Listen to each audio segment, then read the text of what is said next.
Class 5 बेटा हम किसके बारे में बात कर रहे थे? क्रिया के बारे में। ठीक है, क्रिया दो प्रकार की होती है, सकर्मक क्रिया, अकर्मक क्रिया। देखो, जब क्रिया के व्यापार का फल कर्म पर पड़ता है तब क्रिया सकर्मक होती है। जैसे अंशु ने सेब खाया, यहाँ खाने की क्रिया का फल सेब पर पड़ रहा है ना बेटा। अथवा यह कहें कि सेब खाया जा रहा है। क्या खाया जा रहा है? सेब खाया जा रहा है, अतः खाया सकर्मक क्रिया है। सकर्मक क्रिया की पहचान, कोई क्रिया सकर्मक है या नहीं इसे पहचानना सरल है। जैसे माँ ने खाना बनाया। ठीक है, अब बनाया क्या हो गया? क्रिया हो गई। के लिए प्रश्न करें। अब इसके लिए प्रश्न करते हैं, क्या बनाया बताओ? खाना बनाया। क्या बनाया? खाना बनाया। उत्तर प्राप्त होता है ना, खाना हुआ ना। आपने क्वेश्चन करा कि क्या बनाया, माँ ने क्या बनाया? खाना बनाया, तो आपको उत्तर मिल गया खाना। इसलिए खाना सकर्मक क्रिया है।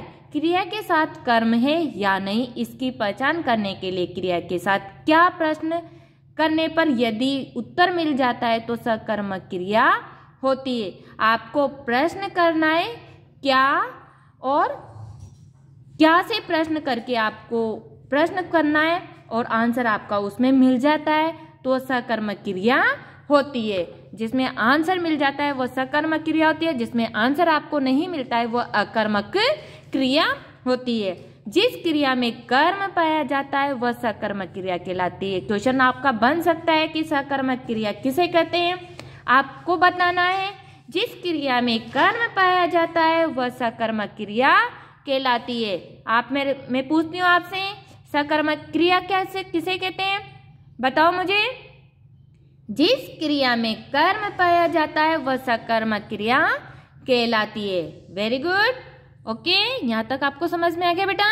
नेक्स्ट पढ़ते हैं अकर्मक क्रिया। अकर्मक क्रिया में क्या होता है? सिर्फ कर्ता और क्रिया ही होती है, सब्जेक्ट और वर्ब भी होता है। ओके, आयुष पढ़ता है। देखो एग्जाम्पल यहाँ पे पिक्चर में आयुष पढ़ता है। अब आयुष क्या है? करता है, पढ़ता, पढ़ना क्रिया हो गई। अब इसके अलावा इसमें और बात कुछ भी नहीं आ रही ना, नहीं आ रहा है ना, तो इसमें ये क्या है? अकर्मक क्रिया। प्रवण गाता है। अब प्रवण क्या गाता है? आंसर नहीं आ रहा ना, कौन सा क्या गा रहा है वो आपको पता नहीं है, तो इसमें प्रवण तो करता हो गया और गाना क्रिया हो गई। पक्षी उड़ रहे हैं, पक्षी क्या है? करता है, उड़ना क्रिया। तो इसमें आंसर नहीं आ रहा है, आप में इसमें कर्म नहीं आ रहा है, वह अकर्मक क्रिया कहलाती है। बोलने पर ही पता चलता है कि जिसमें कर्म पाया जाता है वह सकर्मक क्रिया कहलाती है और जिसमें कर्म नहीं पाया जाता वह अकर्मक क्रिया कहलाती है। अकर्मक क्रिया की पहचान देखते हैं बेटा। अकर्मक क्रिया को पहचानना बहुत आसान है। ओके, जैसे आयुष पढ़ता है, वाक्य समझ में आया आपको? आयुष पढ़ता है, अब पढ़ता है तो क्रिया हो गई। इस क्रिया के लिए प्रश्न करते हैं, क्या पढ़ता है? अब वो क्या पढ़ रहा है? क्या से प्रश्न कराना है इसमें, आपको भी क्या से ही प्रश्न करना है। अगर आंसर नहीं आता है तो वो क्या है? अकर्मक क्रिया है, और जिसमें आंसर आ जाता है वो सकर्मक क्रिया है। अब क्या पढ़ रहा है? पुस्तक पढ़ रहा है, क्या पढ़ रहा है? इसमें कुछ नहीं लिखा है ना, उत्तर का पता नहीं। इसी तरह से क्या पढ़ता है, इस प्रश्न का उत्तर नहीं मिला, इसका अर्थ हुआ कि पढ़ता है क्रिया का कर्म नहीं है। अतः हम कह सकते हैं जिस क्रिया में कर्म नहीं पाया जाता वह अकर्मक क्रिया कहलाती है।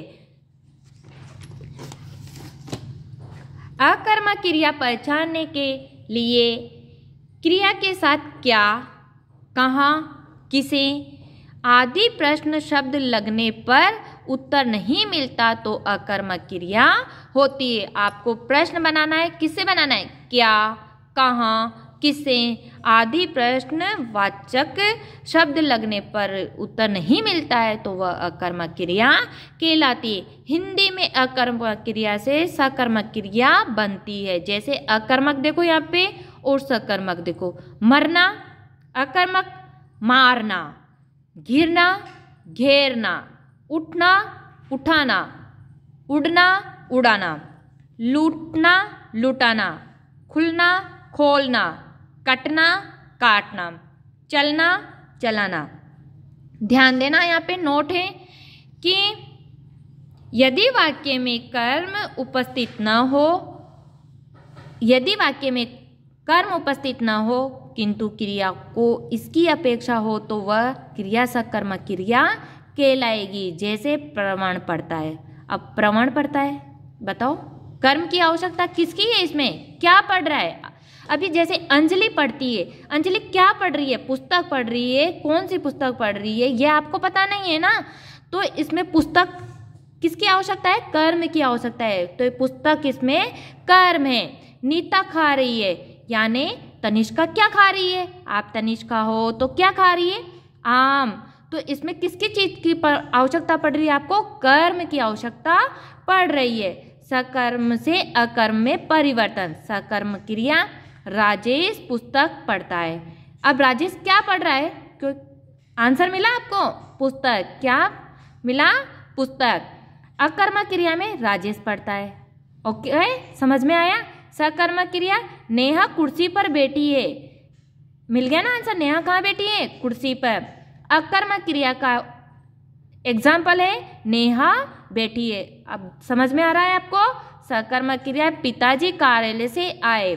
अकर्मक क्रिया में पिताजी आए। अब आपको पता नहीं है ना पिताजी कहाँ से आए, तो अकर्मक क्रिया कहलाई बेटा। सकर्मक क्रिया, आकाश घर चला। ओके, अकर्मक क्रिया में आकाश चला, ये आपको पता नहीं है। सकर्मक क्रिया, अंशु खो खो खेल रही है, यानी हर्षिता खो खो खेल रही है। अब अकर्मक क्रिया बनाते हैं, हर्षिता खेल रही है। अब आपको पता है क्या हर्षिता क्या खेल रही है, नहीं खेल रही ना। ओके, तो क्रिया किसे कहते हैं बताओ, अब एक बार मेरे साथ बोलो। जिन शब्दों के द्वारा हम काम के करने या होने का बोध होता है उसे क्रिया कहते हैं। क्रिया कितने प्रकार की होती है, क्रिया 2 प्रकार की होती है, सकर्मक क्रिया और अकर्मक क्रिया। क्रिया किसे कहते हैं, जिन क्रियाओं को कर्म की आवश्यकता पड़ती है उन्हें अकर्मक क्रिया कहते हैं, और जिन क्रियाओं को कर्म की आवश्यकता नहीं पड़ती उन्हें अकर्मक क्रिया कहते हैं। बेटा ये लेसन समझ में आया आपको। क्रिया वही होती है जब आप उठते हो और सारा काम आप करते हो, जो भी आप काम करते हो, हंसना बोलना गिरना खाना पीना सोना जागना, ये सब क्या कहलाते हैं, क्रिया कहलाते हैं। ओके, थैंक यू बेटा।